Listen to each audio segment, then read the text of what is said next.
gear, we can get into it. Guys, look, first and foremost, welcome to the first live Zoom.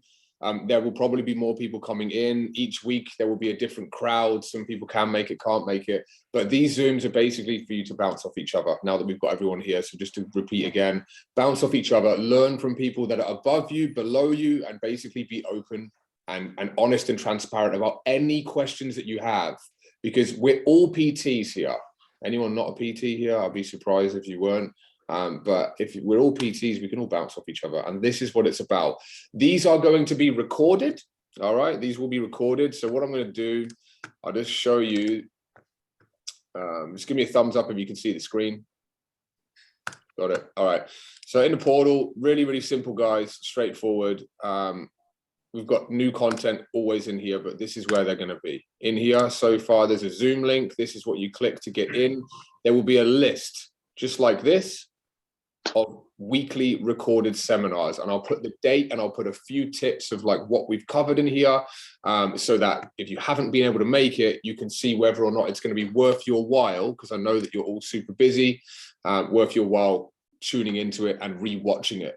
And it is literally that simple. In terms of new content, I might as well share that again, actually.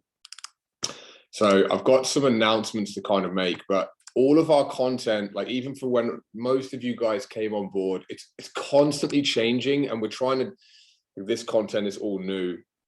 We're trying to tie this in with a rebrand that we're doing over the next few months. So whenever you've got time, jump into the portal, communicate with me on Voxer, or use these seminars to communicate as well. Hey, Simon, any new content this week? I will announce it, but just always stay around it, because there is always new training. We're doing all new training for pretty much everything.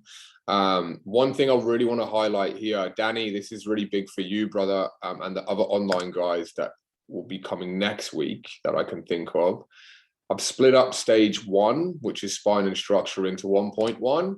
So all your business tracking, branding, logos and stuff, and 1.2, which is social media training. And this is probably something that we will do a lot of work on in these seminars. I get a lot of questions all the time with all of this stuff. Every single one of you guys can be doing this better, me included. No one's social media is bulletproof. Everyone's social media can generate them new leads. Hands up if you want more leads on social media. Like, I want double the amount if I could. Do you know what I mean? It's that simple. Get into it, ask questions, and it's that simple. Going through as well, there's a few more marketing strategies that we're going to be putting in here. They'll be coming up at the bottom. And again, there's just tons. And as you guys can see, I think this is a really powerful thing to highlight. If you're not yet at 6 figures, and you will not see this amount of content in your portal, I don't think. You'll only have a few select modules, right? I think Dan Pardo, Matt, maybe Nath, and some other people, again, that will join us in other seminars. You guys will have a lot of this stuff, but you can see your whole journeys are planned out. It gives you something to aspire to, unlock new content, and continue your journey. Any questions, guys, about any of that? Any questions? None. All right, cool. So what we're going to do is simple. It's Q&A style every single week. I'm basically here for an hour with you guys, so about 45, 50 minutes left of that today, to talk about stuff that you guys want to talk about. And as I've mentioned, if Dan Pardo has a question, I can guarantee you it's probably something that Serena, Dan, and Anthony might have floating around up here. If Suzanne has a question, it's something that Ryan might be able to give feedback on, so that also Amanda can learn and Jack Smith can learn too, right? It is literally that simple, guys. This is an open forum, and it's great to officially welcome you all together as a family. These things are going to be awesome. So let's have someone kick this off. Otherwise, each week I'll probably take the lead a little bit, and I think social media will probably be that route this week, being so I've touched on it. But questions? Give it a few seconds, otherwise I've got someone. There you are, and I was coming to you next. So Serena, take yourself off mute. All right, so let's get started with that 12-month marketing loop. Okay, all right. So the 12-month marketing loop. Who's familiar with this? Yeah. Okay. Cool. And Dan, are you there, bro? Those biceps take up too much of the screen, bro. That's all it is, dude. Yeah, I'm good, bro. Yeah, okay. 12-month marketing loop. So I'm just going to take some notes. Do it. So we haven't done the 12-month marketing loop yet, right? But we're implementing it now. Okay. 12-month marketing loop, guys, is really, really, really simple. The concept of this is basically when we get to a stage where we're running multiple marketing strategies. So let's go with like, so for example, Rye, Dan Davis, you boys, for example, at the start of your journeys, multiple marketing strategies are not implemented into the business yet. They're not, all right? When we get up to a stage where you run about 3 or 4 strategies, again, Amanda, we've only done 1 or 2, for example, right? When you get up to a stage where we've got like, for example, here, again, Dan Pardo, Nathan, Matt, Avi, you're getting there, Jack, you're getting there, Aaron, you're getting there. I mean, and most people here, we're doing more than 3, 4 marketing strategies, right? Suzanne, we will get there too, you and Kel. And it'd be great to have Kel as well come on board when she's finished her studying, right? So we're gonna create a marketing loop. Who's this here? Let me put this, admit. Someone's just trying to jump in here, guys. Give me 1 sec. Okay. All right, so someone's coming in there. All right, so the marketing loop is simple.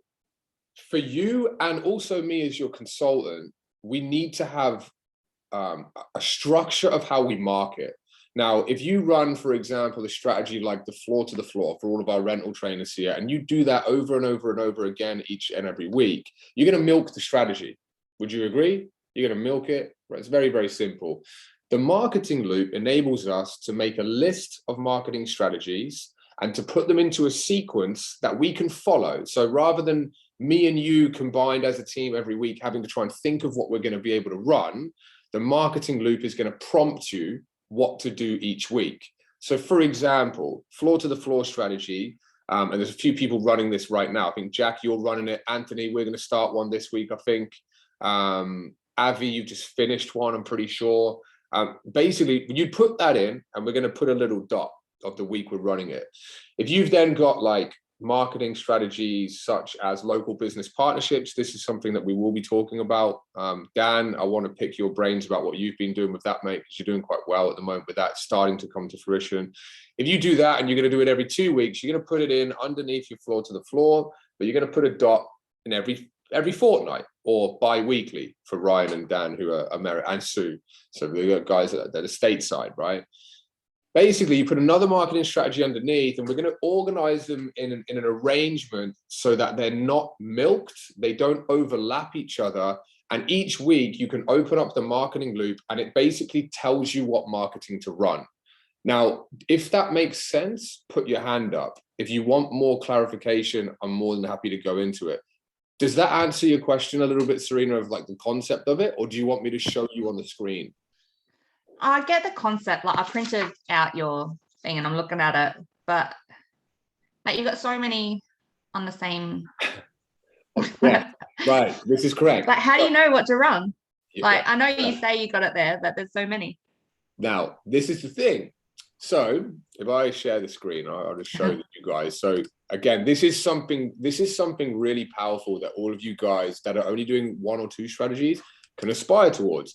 And people like Dan, like this is huge for you, brother. Dan Pardo, my man.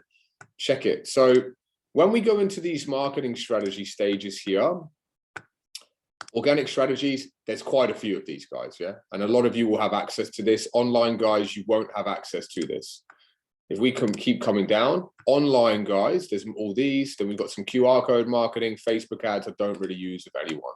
But in here, there's around 30 or 40. I can't remember if you combine all of these together, roughly. So what we need to do is we need to put them into a marketing loop setup where, I'll go in here, I might, do you know the only thing is, the temp, is it going to work? It might not work if it's a, we'll see if it works. It might not because I don't have Word on this or Excel on this computer. Hopefully, it does work. Okay, so you can see that this is a template, right, guys? Can everyone see the screen okay? Yeah, you can see it. Cool. In here, you're going to put your strategy names. And Serena, is it the Where did you see the list of so many? Where was that? I can't hear you, Dan. I think you're on mute. So you went on the template, but the one above that Yeah. is the document, and that's got everything in Yeah, there. yeah. Okay, cool. Let's go here. All right. So in here, this is a marketing loop. So for example, in here, there's like 30 strategies, and this stuff as well, guys, just to reconfirm, like we're updating content all the time. This is quite old, but the concept is exactly the same. All right.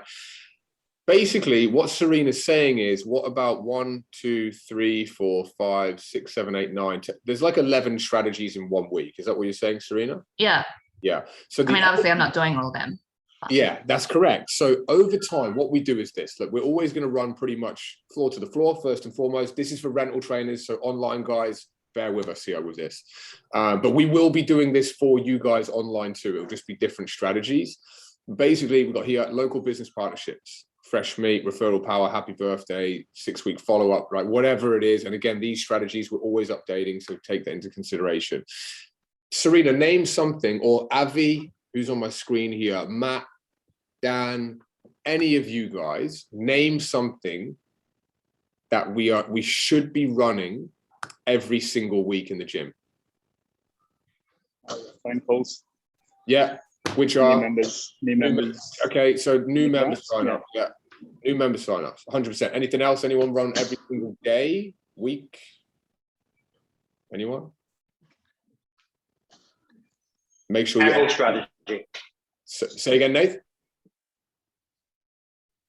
Handball strategy. Yeah, handball. So handball is perfect as well, right? So, and again, these strategies, we might not have got to them yet, guys, but you're dead right. So handball and your normal, what have we got here? Our welcome M's as well. I can see you there. Chuck your thingy on your camera if you can. So handball strategy and your fresh, like I call it in this one, fresh meat. So that's basically your new members. These you see here, Serena, row number 3, ran every week. Yeah. These are new members in the gym. Handball strategy is basically a card, like it's a strategy where we have QR codes on a card, giving people the opportunity to book in with us remotely. It's fully automated. It comes through a Calendly QR code and they go in, right? So that would be something that could be done every week, right?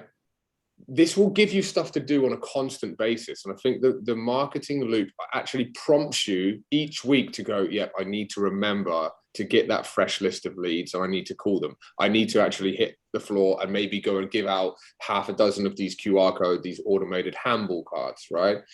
Does that make sense, Serena? Yeah.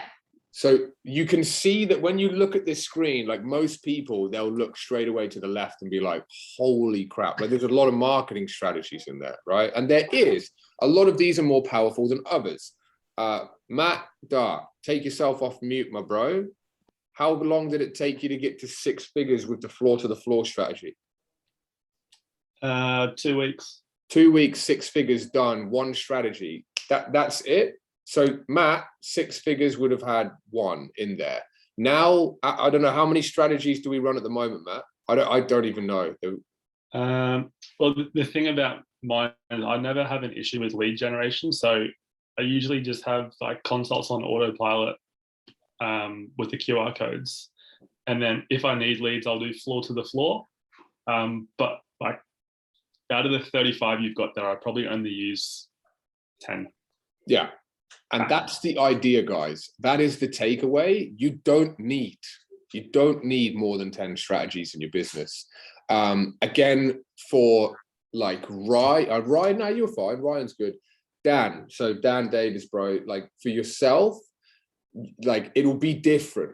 It will be different. I'm going to get, so Matt Burton is a top online client of mine. I'm also going to get Michael on board for you next week as well. He's coming, and there's a load more that we can just bounce off.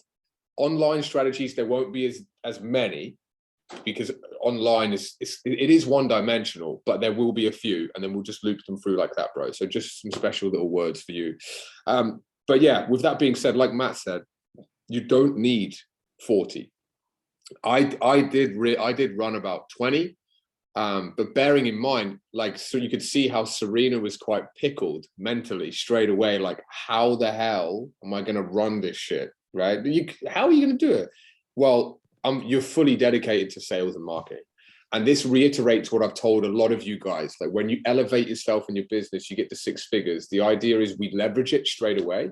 We leverage it. And then from there, you continue your growth. But what your focus is, and I think, Dan, it'd be great for you to shine some light on this at the moment with your staff members and your multiple locations, bro, that what Dan is doing right now, and this is what I did, is solely sales and marketing. Now, obviously, we do other things like client retention. We're doing a lot of other things like that. But yeah, Dan, if you shine a bit of light on that stuff, dude, like, what's going on in terms of the moment? How are you handling stuff, and what are your day-to-days made up of?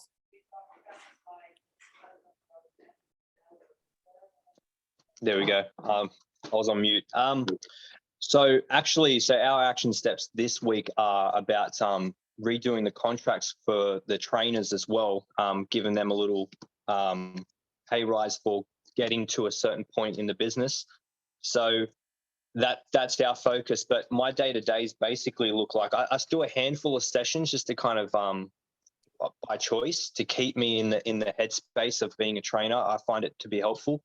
But it's just, yeah, it's really just overseeing everything, staying on top of my Voxers, making sure the coaching, all our clients are getting the support they need as well. But we've systemized it in a way I can knock that out in an hour, every morning. And it's mainly about just sales and marketing. So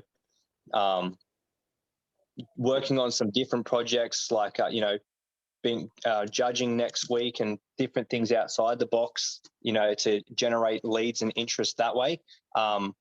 But yeah, it's a different transition. It's kind of cool. Sometimes you don't know what to do with your time. Yeah, 100%, man. And that's the thing. I want to try and get you guys all to experience that. Fully booked is the beginning of the journey, right? And Nath, you can relate to this. Obviously, Avi, you're kind of getting to hitting your head off the ceiling time now. Do you know what I mean? We're discussing leverage capability. What we have done with Hayden, so we've decided not to do that, but leverage a different way. Jack, you're not too far away from it in the future. Do you know what I mean? Hitting your head off the ceiling, and then going through into, what Dan's doing, what Matt's doing, which is leverage and then growth. And what you're going to see there, you actually do scratch your head a lot of the time and go, what do I do? Well, that marketing loop is what you do. And you can see how that marketing loop will give you plenty to do, even though, like Matt said, you only need 10 strategies or so. It gives you plenty to do so that you have stuff to do to continue growing the business. Make sense? Cool. Questions with that one? Any hands up anywhere? So Serena, with that. I have a question. Yes. A question. Yes. So with our situation, would these strategies still be good for us? Great question. Now yourself, right, my man, dude, this is for you too. With you, and so Ryan, you're in a studio, right? Same sort of setup with Suzanne and her daughter Kelly, right? These guys, same with Dan Pardo, who's got a home studio as one of his locations. Same as Matt Dart, who's also got a studio that he owns as one of his locations. I will coach you when we're ready for marketing to use the right strategies to build your marketing loop. We've talked about the floor to the floor strategy and handball. You're not going to be able to execute these strategies. The reason why, it's same with Amanda. You're not going to be able to do this either because you don't have a database. Anthony, this is all massive for you, bro, because you can take in the strategies we're talking about. Handball is one of them, but we've got some other stuff that we're doing as well, right? So I'll coach you how to, as a team, implement the right strategies, because you're not going to be able to do those other ones where you need foot traffic. And that's why, as I always state to you guys, the growth is going to be slower. Ryan, you're getting out. Oh, how many local businesses have you got now? Did you say 10? Hold on here. I got 8, about to get 9. I put another one in tomorrow, but I'll get to 10 probably by the end of the week. So that's it. So Suzanne, this is what we'll be focusing on first with you. So what we do is we're going to build foot traffic. We're going to give you what all these other guys have, right? We need to create it, and these things work on autopilot for you. Dan, this is something we can always do, or Daniel Davis rather, we can do for you, dude. When I grow online businesses, there's no reason why we can't market organically face to face. This is another thing that most online trainers, they just put to the side. Hayden, we can do this when we start firing up our online model, right? Jack, with your online stuff you want to start doing as well. This is stuff you can start doing. Nath, you had some pretty good success with them. Did you ever have good success with them? I think we put some out, but I don't know whether they came to fruition or not, because it takes time for them to start working. With the local marketing with the businesses, it definitely gained some audience, and it was more that it created awareness about the business. But in regards to the automatic lead generation, they weren't the most successful, but on that, I do have to pick it up in regards to the local business networks. Yeah, 100%. There's one of the guys that springs to mind who is actually on holiday at the moment. He'll be tuning in next week. His name's Phil. Phil, when he puts a box out, it fills up. Ironically, Phil fills his boxes up. So it fills up. No shit, it fills up. And if you look in the portal under local business partnerships, you'll see a picture of a box full of pink sticky notes. If you've seen that in the portal, that's his box. And we actually pull them away. I think with local business partnerships, because it's something that obviously, Dan, yours are starting to come to life now, brother, right? You started generating leads. Ryan as well, yours have started to now trickle through. These strategies, and Suzanne, this is going to prepare you and Callie perfectly for this. And Amanda, when we get these done for you too, they take time. You've got to consistently build relationship, rapport. But when this is done, whoever owns the studio will ask you, where the hell are you getting these leads from? And like, they're zero cost per lead, right? This isn't like marketing on Facebook where you're spending hundreds and hundreds of dollars a week on ad spend. And Suzanne, we know what happens when you don't do that right with misguidance, right? It can just burn money. It just wastes money. This stuff is free. It gets you out into the society. And this is why Dan Davis, for you, bro, this is really good for an online product, because the reason why it's so hard to build rapport online is because you're behind one of these things, right? People don't know you, like you, and trust you. If you get out into the local community and you start doing these things, you're going to see the leads that come through. Like Dan's starting to see, like Ryan's starting to see, like Nathan has seen. Phil Plug will shine some light on this. Nath, what have you got there? Just chat that one out. I just asked what businesses everyone found most successful with the local networking strategy, and if they want to shed light on what they offered in return. That's great. Dan Pardo, I think you take the lead with that, dude.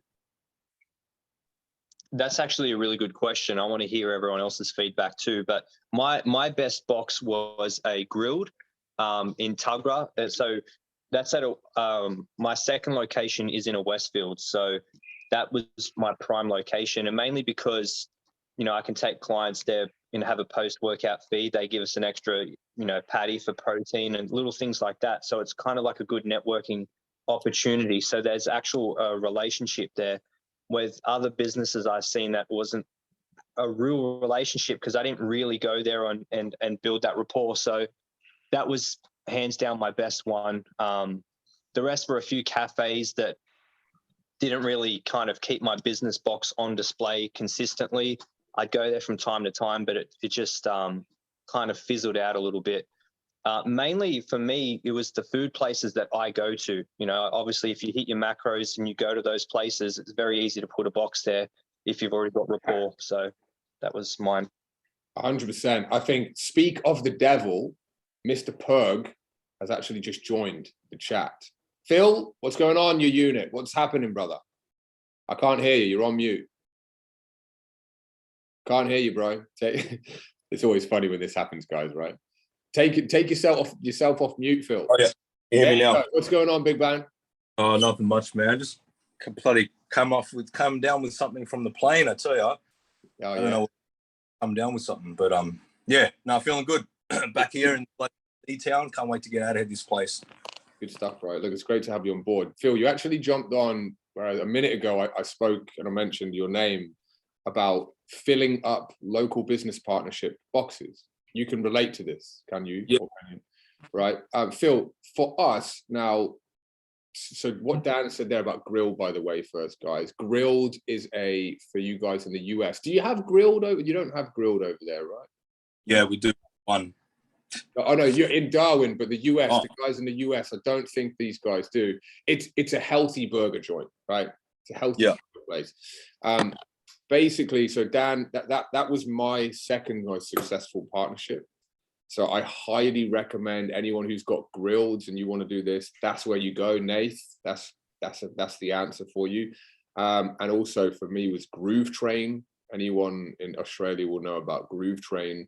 Nath, if you can get them, they're awesome too.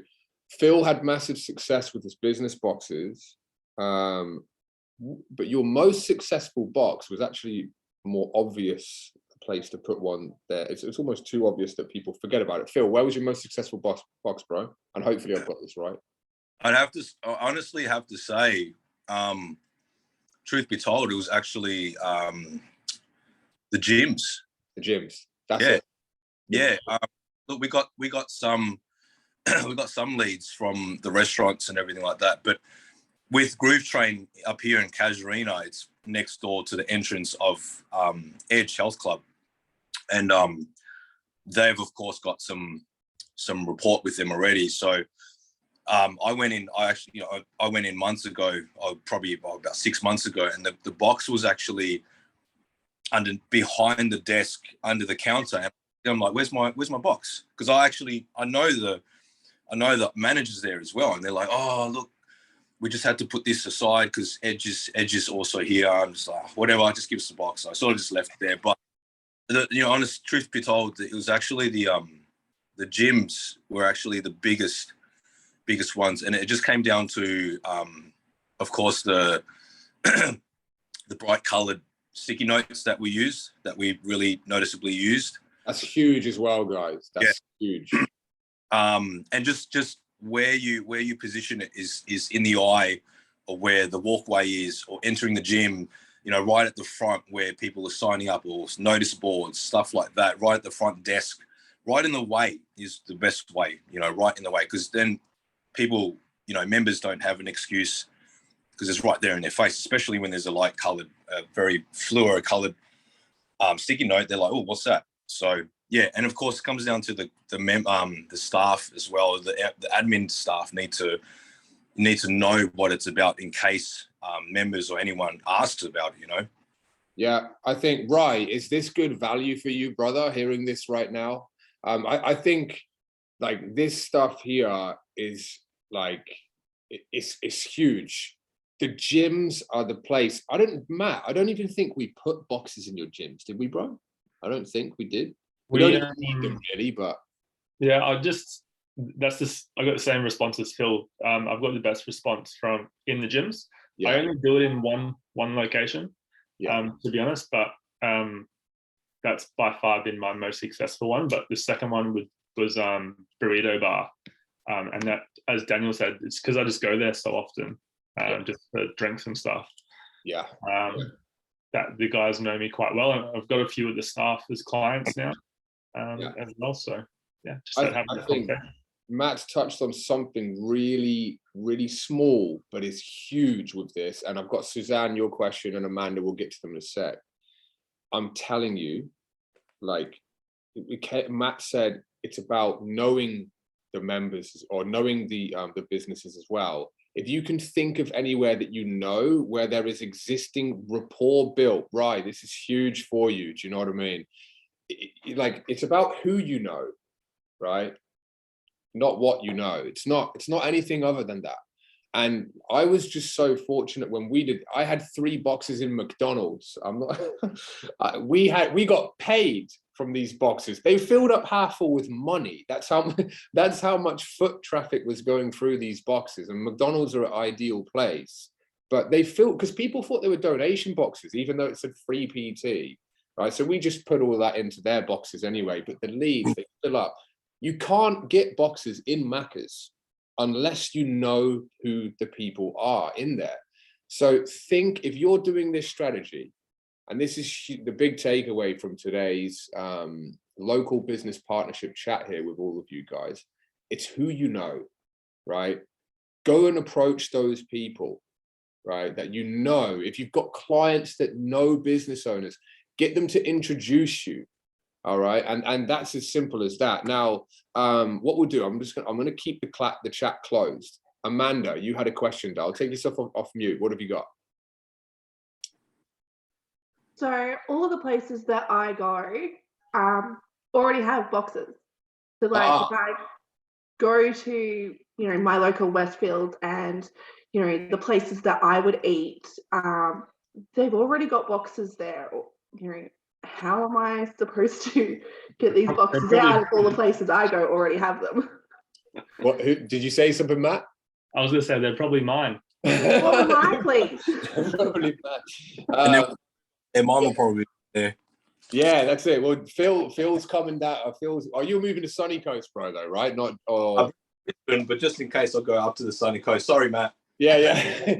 You got some more competition coming to the area. You know, guys in the States, guys in the US. So Dan, Ryan, Sue, all, like I'd say most of these guys are all in the same city.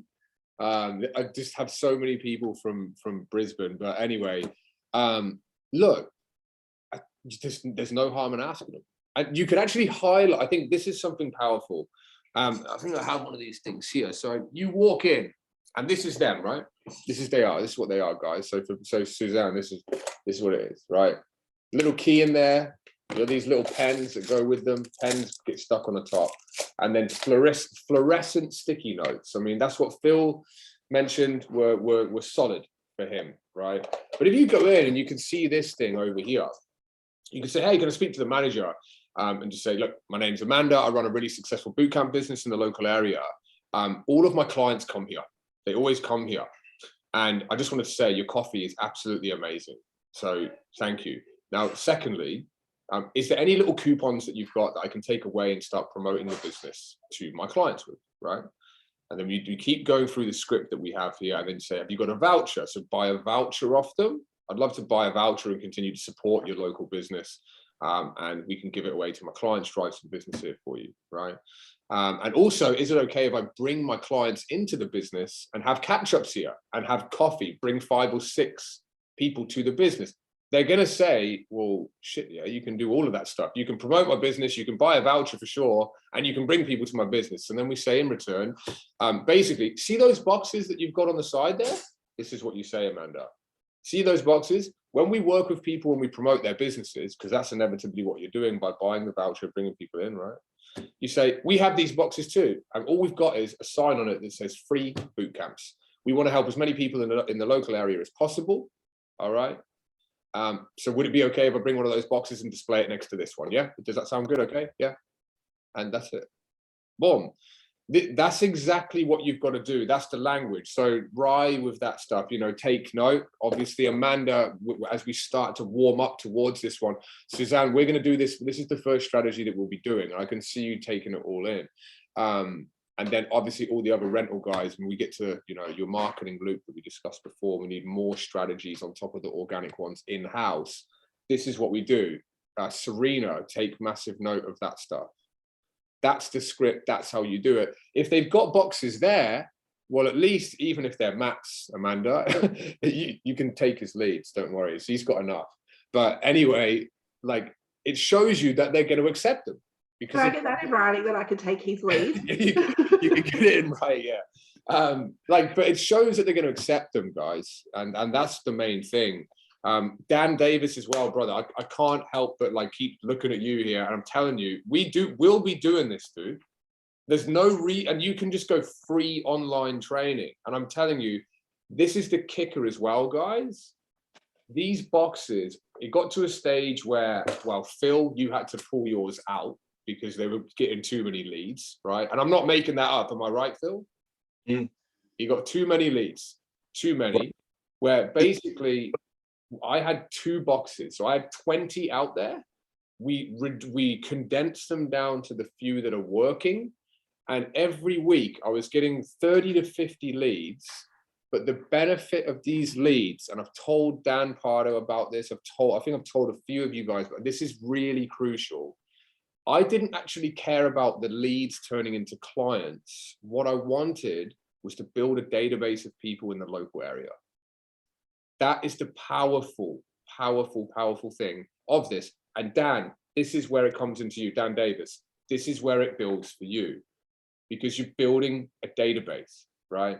You're building a database. And Suzanne, this is why you and Kel have to get on top of this.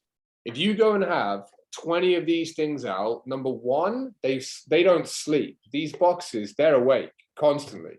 Number two, they're going to generate you leads for free, and they're on autopilot. If you can get this in as a foundational strategy in your business, if you work online or as someone, Ems, you're nowhere near ready for it, so don't worry about it.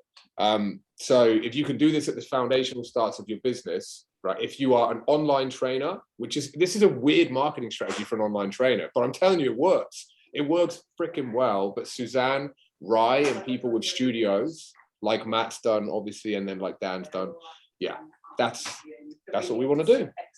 And it literally is that simple.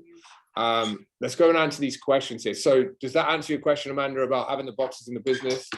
What have we got here? Okay, Abby. Okay, cool, done. Nath, we've got done. Suzanne, you can now see that's the box we're talking about. Amanda, places to go. Hugh said, okay, dude, Hayden, right? Local success from a hobby shop, right? Hobby shop. Why do you think that was, Hayden? And because obviously you're massively into that stuff, right? Dude, tell us about it. Why do you think that worked?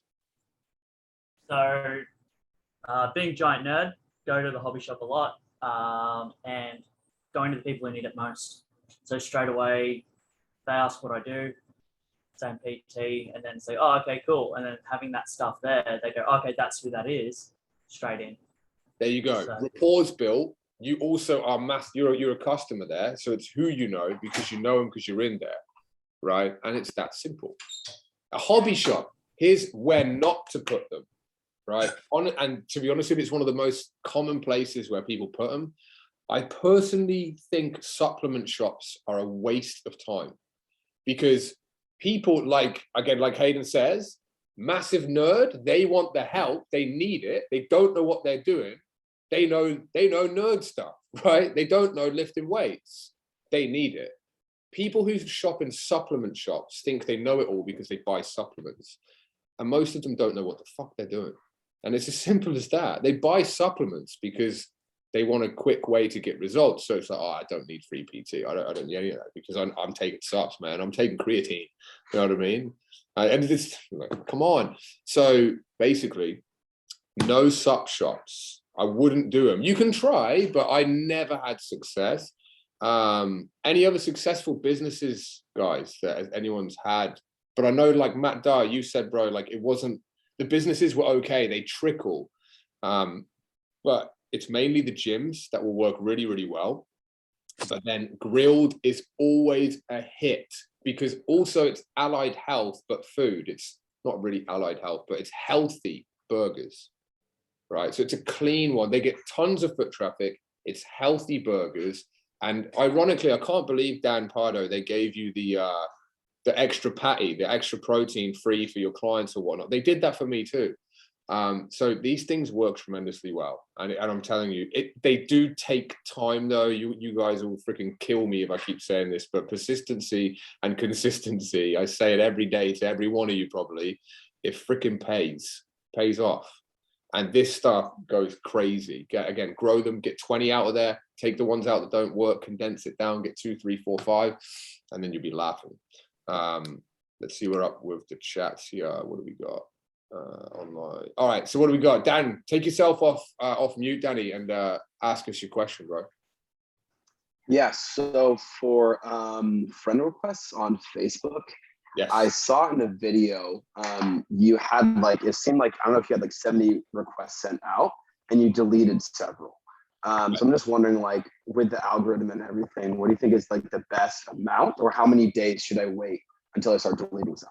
I love it. How much time we got? All right. So I think what we'll do is we'll finish off with this stuff because, like I think I mentioned at the start, every single person can be better with social media. Anyone think they've perfected social media in here? My hands are well and truly down, I'm telling you, but I'm not too bad. Now that there, we spoke about that this morning, Daniel, right? So here's the answer. Who has seen the training? And this is all new training. I'll tell you what, I might just do a quick screen share. And this is something which is really cool that you guys can see here. So as I mentioned before, in the portal, we've separated it. Stage 1, which is where all of the social, you can see the screen, right, guys? Yeah. Yeah. Cool. Stage 1 used to be huge and used to have in all the stuff in terms of social media. I've separated it out. We're doing this, and then we're putting it all into a brand new portal. We're getting a brand new portal done. In here, I've separated because it's getting so extensively detailed that it needs to be on its own. Now, social media training, what Dan is talking about is remove the dead wood, right? Is that right? Yeah.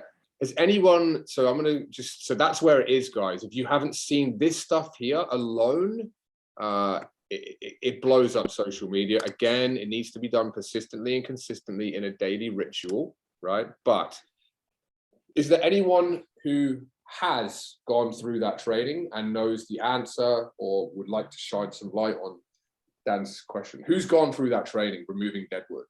Ideally, I want people to not have done it, because if you haven't, this is huge for you. You've done it, Nath. Suzanne, did you go? You've gone through it. I see a hand there. So, but most people haven't. Am I right in saying that? Put your hands up if I'm right, if you haven't done it. All right. So basically, this is all algorithm performance based, guys. And this is 2022 content that's current. So I'm working with the social media team at the moment, or a coach rather, and I get all of this direct from him, and it's so powerful. When you go into Facebook, I'm not going to do it now, but follow the training.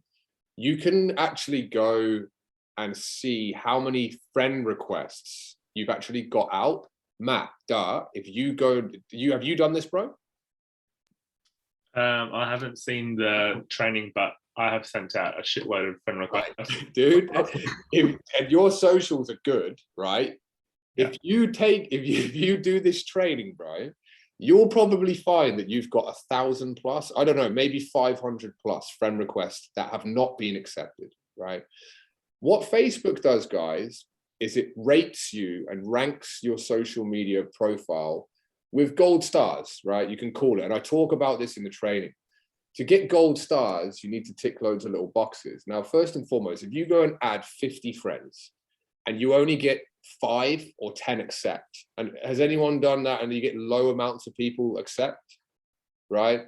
If you're getting low amounts of people accept, it's because of your optimization of your profile, and it's because it's coming across in a way where they think they're going to be sold to, or you're going to be sleazy to them in some sort of way, right? And that's why when we interact with the leads, it needs to be done a certain way.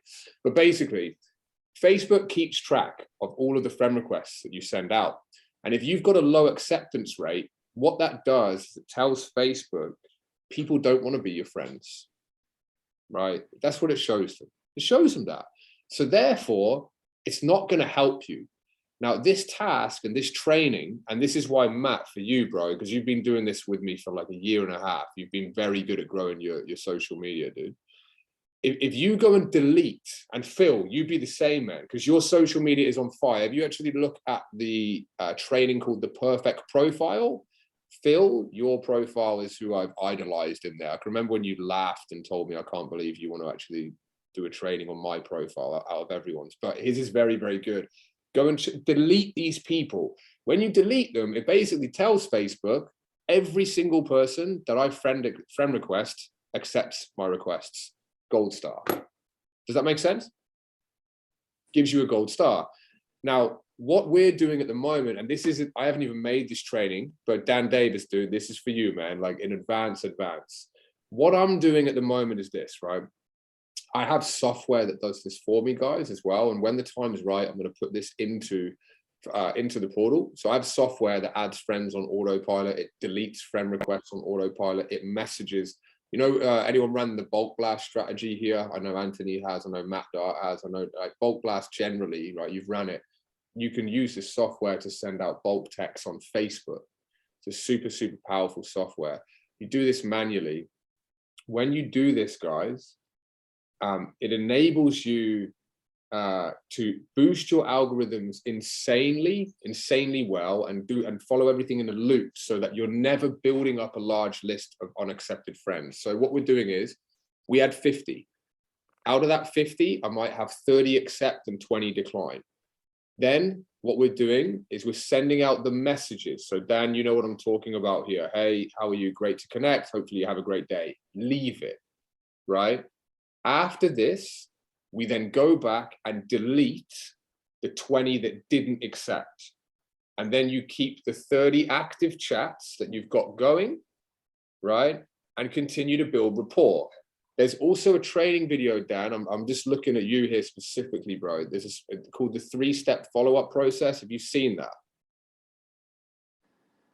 It's relatively new. I'll show it to you now. But this, guys, again, look, I apologize. I bring out a lot of content and I haven't announced any of this stuff yet. But where is it here? It's in here, I'm pretty sure. It's the follow-up process here, right? In here, it shows you how to communicate with people, okay? Communicate with people. The first thing is to send them their message saying, hey, great to connect, blah, blah, blah. This is where the action happens, right? So what we do is we actually find common ground, and I'll focus on this with those 30 prospects that accepted after the 20 who didn't are deleted and gone. So Facebook basically sees Simon, people want to be friends with Simon, and then you focus on those 30. Go into their profiles, find common ground. This is huge, guys, and this is what I'm currently doing, like I've said. You find common ground. So, for example, we got, so Rai, you're in LA, right? You're in the LA district, yeah? So it's like, if these guys are in the same area as you, like a post or two, drop them a DM and just say, yo, dude, I can see that you're in like Hollywood, right? I'm in the local area, man. Did you see XYZ that happened on the weekend? Now, for me recently, this past weekend, there's no Melbourneites in here, but we had the Formula One in Melbourne, right? I connected with a girl who came, ironically, not a good example. She came to me and just said, I want to work with you. How does it work? But anyway, I build rapport first and said, did you go to the Formula One at the weekend?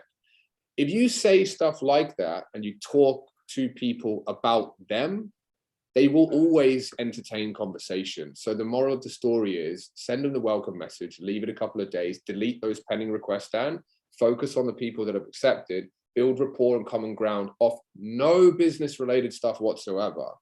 And even after the rapport is built, the worst thing that you can do is like, oh yeah, Formula One, I was there. Oh my God, I was sat in this grandstand. Oh my God, did you see Lewis Hamilton win? Oh my God, did you see that crash? Do you want any PT? Don't do that, right?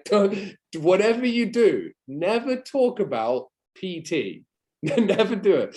So you stop the conversation, right? Stop the conversation. And then what happens is that I guarantee you, if your content is as good as what Matt Dart's is, Phil Pergs is, mine is, these are just the people that come off the top of my head. And if I haven't said your name, it's not because I don't love you, it's because you can get better at it, right? Those boys nail it, right? I nail it. This is why the girl today, straight to the point, she just went in, no kissing. Hey, can I work with you? How does it work? Cool, well, of course. That's what you're working towards, and you want that. That's all built up of having the social proof. The social proof. Your content does the selling. You never need to sell. Does that make sense? I think it's so important, and there's no end to which you can do this stuff. Yeah, you could spend 2 hours a day doing it. Yeah, like you could. I do it for about half an hour to an hour max, and that's it, because it fries your head. And then what happens is you can actually make notes of this as you're doing it, and then go, cool, conversation was had, they're not the right fit, blah, blah, blah. Leave them and then eventually you remove the dead wood. Nothing personal, right? You might have some common ground with them about Formula One, but I'm guaranteeing you that you're going to have that common ground with a lot of people about Formula One that don't want fitness help or health and fitness advice from you. So cut the dead wood, because you're looking to gain engaged following of people that, you know, can do with your help and who want it, and they will come to you. So you don't cut them straight away. If they don't ask like within 2 days, hey, could you train me? Leave them, but you've got your notes there. So later on in the future, you can look back and say, okay, nothing's come to fruition from this one. And then you keep on going. That's when then, Dan, what you do is you go and add the next 50. You'll have 20 people accept this time and 30 won't. Leave it 24 hours, remove the 30, right? Cancel the friend request, because guys, who's on Facebook here every day? I think most people are on Facebook every freaking day these days. And if you're not, well done, because I wish I was like you, but unfortunately I can't be. And look, people aren't going to accept in a 48-hour window. They ain't going to accept your friend request. Get them gone. Get them gone. And Matt Dart, you'll see. Phil Perg, you'll see. Like these boys who've been working at this persistently and consistently for 1.5 years, 2 years, you'll see that you'll have 500 to 1,000, maybe more, that will say like 365 days old or 12 months. Get rid of these and you'll see your algorithms improve straight away. So like, I think I was telling all of you guys recently, or a few of you, I asked if you could go and like my Facebook stuff because someone was working on my profile, ruined my algorithms. What they did was they sent out so many friend requests. I had 300, 400 pending. And I noticed a dip in my interactions. So I was like, what the hell's going on here? Like normally people would see this content, and the software that I use gives you an insight into this. There was 360 odd pending friend requests from a week. So Facebook basically just said, nah, this guy's trying to go out there and spam people, right? And you can see Facebook's algorithms are that technical, guys. If you don't keep on top of this stuff and give yourself them little green stars or green ticks, you'll never, ever have a successful profile. And hopefully that makes sense. Any questions with any of that? Anthony, I know you will have taken value from that because I know you want to get better at this stuff, but I'm telling you guys, it can consume you. You've got to be careful with this stuff. And you've got to have the time to do it. But yeah, any questions with that? And Dan, does that answer the question? Yeah, thanks, man. Appreciate it. Good stuff. Good stuff. Yeah, I think, look, I mean, local business partnerships we've covered today, and then obviously some Facebook stuff. Anything off the top of your heads right now, guys? Any questions that we've got? Otherwise, we'll wrap it up in the next 5 minutes. That was a really good question, bro. And I'm hopeful that you all understood it and you can kind of take a look at the training now and then start implementing it. But yeah. Questions, anything else that anyone's got? I'm gonna check this chat here. Nath, what do you got, brother? Oh yeah. Yo, go on. This is probably more for the coaches that are working with staff. What do you do in regards to having a consult with someone and they come to you because they want to work specifically with you? They've seen your bio, seen what you're capable of, and they say, I want to work with you. And then obviously you're trying to tell them, oh no, I have staff that work with me, you're going to work with one of them. What's your method to make a smooth transition so they don't get upset? My question. That's a great question. So people with trainers here. So I'm going to go Phil. I knew you were going to. Watching your lips, I'm going to say me. Great, because we honestly, and me and Phil, I love this guy. Phil, when you started working with me, what were you doing? $700-800 a week, roughly? Yeah. What are you making now on a weekly basis? It varies between 7 to 9, to be honest. So 10. 7 to, yeah. So this guy's 10x the business. Like, and again, Matt Dart, similar business growth. Dan Pardo's done really, really well as well. And these boys have got trainers working for them. Me and Phil used to have war about leveraging sessions to trainers, because all of us are personal trainers. And this is a really good point to finish on, guys. We love training people. But if you want to crash through a glass ceiling, which is going to keep you from succeeding and go to leverage and scale, you've got to overcome this. So great question, Nate. And Phil, how would you explain that you leverage work to other trainers? So, Nath, what I learned is that when it comes to that, I mean, the hardest part, bro, is of course, you know, saying no to somebody that you know that has that potential to get very far, like stage wise, or do a massive shred or a lean bulk, you know, and it becomes like sort of overwhelming to us because we're like, oh, we want to help this person see them succeed. But what I've learned now is, now that I've 99% leverage, is the way I speak to the clients or the people that show interest is I make it about them, and I tell them, look, the best thing to do from here is we'll sit down, we'll have a chat, we'll go over your goals and so forth, do the meeting and consult and everything like that. Or we don't say consult, you know, we say pre-exercise, whatever meetings. So, and then through that meeting and through that conversation I'm having with them, I tell them, and I say, look, we'll assign you a trainer that's best suited for you and your goals, your best availability as well.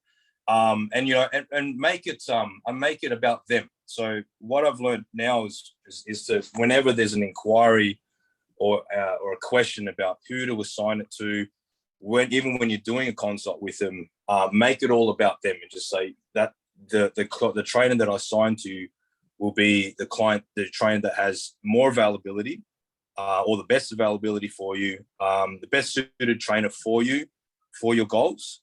And you say, because now I am, you know, I'm running the, you know, looking after the staff, and my focus is now this on the business, you know, looking over it, doing the marketing, sales. People won't say, oh no, I need you to train me. They won't beg you. Once you say that to them, and they know that they're going to be better with somebody better, you know, then they'll be like, oh, okay, cool, that's cool. And once they hear that they've got better availability, they're like, oh, sweet. Then that's in their ball, you know, that's in their court, and then they're more obliged to say, yeah, sweet.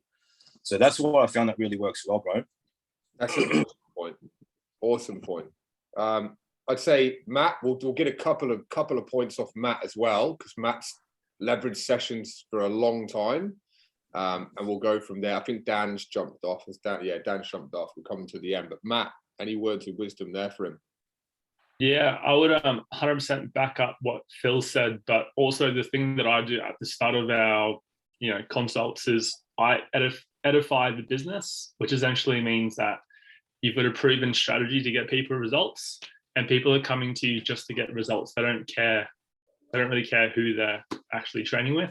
Based on the feedback that I've got about my trainers, they're quite happy to jump between trainers as long as they're getting the results that they want. So as Phil said, make it about them. They're here to get the results. They're not there just to have a chat.